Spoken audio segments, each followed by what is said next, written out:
네, 명민준 그리고 권예림 외신캐스터 두 분과 함께 월요일장 시장 분위기 살펴보고 계십니다. 명민준 캐스터, 네. 뉴욕 증시는 휴장을 했고요.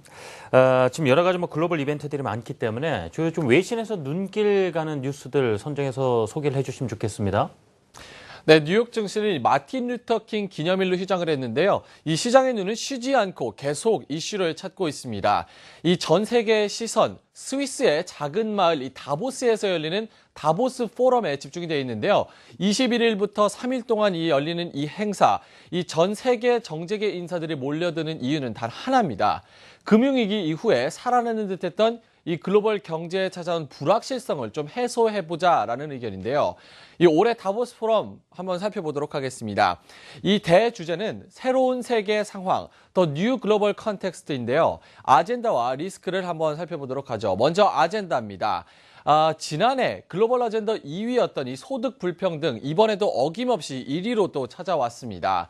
지난해 기준으로 상위 20%가 전체 부의 94%를 독점하고 있고 나머지 80%의 평균 재산은 400만 원이 채 안 되는 것으로 나타나서 부의 불평등이 심화되고 있는 것으로 나타났습니다. 이런 부분에서 좀 논의가 있을 것으로 보이고요. 두 번째는 고용 없는 성장입니다.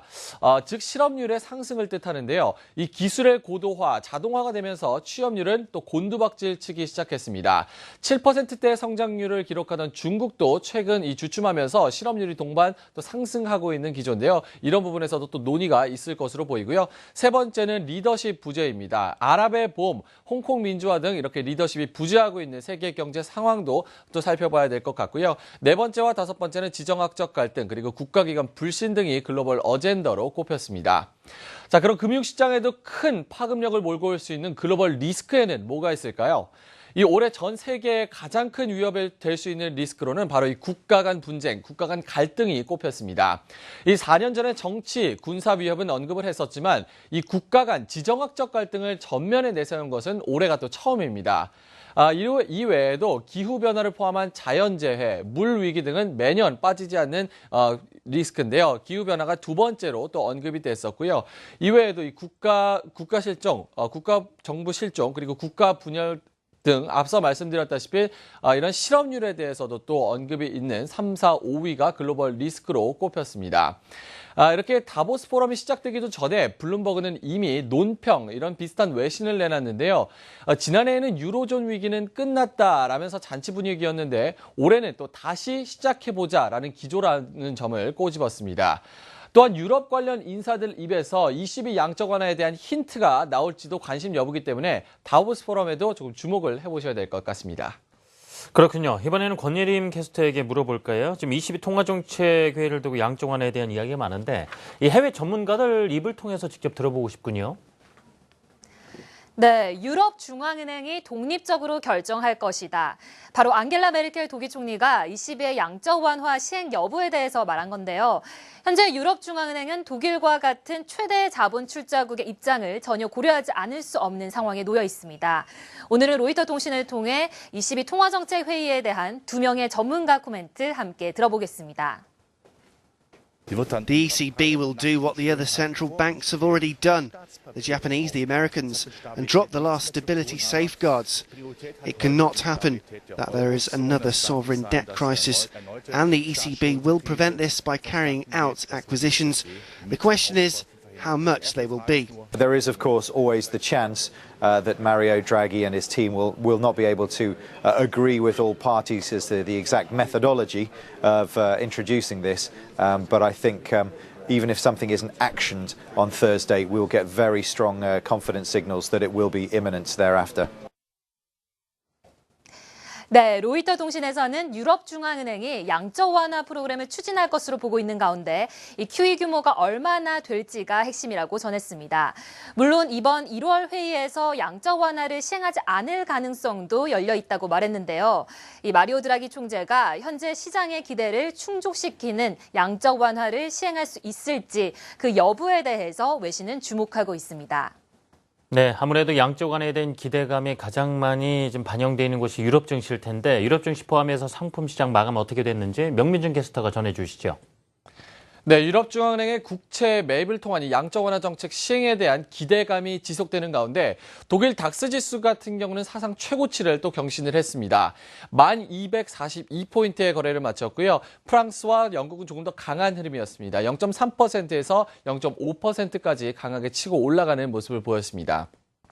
남부유럽 같은 경우는 상대적으로 조금 더 강한 흐름이었습니다. 이탈리아와 스페인 같은 경우는 1% 내외의 상승률을 보였고요. 그리스는 2%까지 치고 올라가면서 806포인트를 기록하면서 장을 마감했습니다. 자, 상품 시장으로 넘어가 보도록 하겠습니다. 화면에 나와 있지 않지만 WTI 같은 경우는 전자거래에서 2.4% 하락한 배럴당 47달러 50센트의 거래를 마쳤고요. 브렌트유 같은 경우도 2.9% 떨어지면서 배럴당 48달러 70센트를 기록하고 있습니다. 세계 최대 원유 소비국인 중국의 이 경기가 침체돼 있고 또한 이라크가 사상 최대 규모로 원유를 생산했다는 소식이 또 WTI 하락세를 전자거래에서 이끄는 모습이었습니다. 국제 수익률과 금은 이 장이 휴장을 했고요. 달러 인덱스와 엔달러 환율 같은 경우는 유로화가 소폭 강세를 보였습니다. 이 양적 완화 규모가 중요하다라고 앞서 말씀을 드렸는데요. 양적 완화 규모에 대해서 투자자들이 너무 많은 기대를 하고 있다라는 의견이 나오면서 조금 실망감이 있을 것이다라는 또 분석까지 나왔습니다. 이로 인해서 유로화가 조금 강세를 보였고요. 달러 인덱스가 91레벨 때 53을 기록하고 있습니다. 엔달러 환율 같은 경우는 엔화의 약세 조금 완화되는 모습입니다. 엔화의 강세 조금 완화되는 모습입니다. 엔달러 환율 같은 경우는 117엔대 중반에서 움직이고 있는 상황입니다. 네, 어제 중국 시장이 많이 빠졌습니다. 시가총액 상위 20개 종목 중에서 18개 종목이 하한가를 맞았는데 이 중국 증시에 대한 이야기도 궁금합니다. 자, SNS 통해서 확인을 해볼까요? 권희림 캐스터. 네, 먼저 중국 시장으로 가보실까요? 중국 증시 하루 만에 7.7% 빠졌습니다. 지난 2008년 이후 가장 큰 하락폭이었는데요. 중국 규제 당국이 증권사 3곳의 신용거래와 관련된 영업을 정지시켰다는 소식 때문이었습니다. 홍콩 증시를 제외하곤 중국발 충격에 영향을 받은 국가는 없었는데요. 시티인덱스의 아슈라프 라이디 글로벌 투자 전략가는 오늘 미국에서는 월요일장이 휴장이었기 때문에 중국이 오는 4분기 GDP까지 발표한 후에 화요일 미국장에 어떤 영향을 미칠지 지켜볼 필요가 있다고 전했습니다. 또 당분간 상하이 증시의 조정이 이어질 수 있다는 조심스러운 시각도 함께 제기했는데요. 반면 홍콩증권거래소의 찰스리 최고 경영자는 중국 증시가 큰 폭으로 빠졌음에도 불구하고 한동안 상승세가 계속될 것으로 내다봤습니다. 네, 다음은 그리스와 관련된 투입 보겠습니다. 이번 주 주말 그리스 총선을 앞둔 가운데 그리스의 운명이 어떻게 될지 시장은 집중하고 있죠. 블룸버그의 조세프 바이젠탈 시장 전문가는 모건 스탠리의 자료 조사를 인용해 그리스 시나리오에 대해 정리했습니다. 우선 그리스가 유로존에 남을 확률은 55%, 유로존에서 떠날 확률은 25%로 잡았는데요. 여기서 주목해야 할 점은 그리스가 스테이케이션 할 확률이 20%로 나왔습니다. 네, 여기서 스테이케이션은 스테이와 베이케이션의 합성어인데요. 이 바이젠탈 시장 전문가에 따르면 스테이케이션은 그리스가 유럽에 남아있긴 하지만 키프로스처럼 자본 통제를 받게 되는 것을 의미합니다. 앞서 말씀드린 것처럼 현재 그렉시트에 대한 가능성 25%로 상대적으로 낮은 수준이죠. 하지만 글로벌 은행들은 그렉시트가 유럽에 미칠 영향을 염두에 두고 그리스가 자본 통제에 적응할 수 있을지 점검하고 있습니다. 네, 마지막 트윗 함께 보시겠습니다. 미국 대표 인터넷 기업 아마존이 올해 최대 12편의 영화를 제작하기로 발표했습니다. 영화는 극장에서 개봉한 후에 한 달에서 2달까지 아마존 자체의 프라임 인스턴트 비디오를 통해 볼 수 있게 됩니다.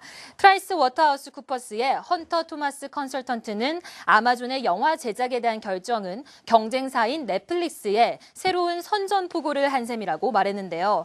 이 넷플릭스도 영화관에 개봉하는 시간과 웹사이트나 유튜브 등 온라인에 개봉하는 시간을 단축하기 위해 노력하면서 현재 영화 사업에 적극적으로 투자하고 있습니다. 네, 현재 아마존은 컨텐츠를 독점적으로 키우기 위해서 미국의 거물급 영화 감독이죠. 우디 앨런 감독을 영입했는데요. 이 우디 앨런 감독도 신생 매체 스트리밍인 아마존을 선택하면서 현재 시장의 중심은 인터넷 스트리밍 비디오로 옮겨가고 있음을 잘 보여주고 있습니다. 네, 한편 아마존 실적은 오는 29일에 발표될 예정으로 지난해 4분기 연말 소비 시즌의 실적이 반영될 것으로 보입니다. 네, 잘 들었습니다. 두 분 수고하셨습니다. 고맙습니다. 감사합니다.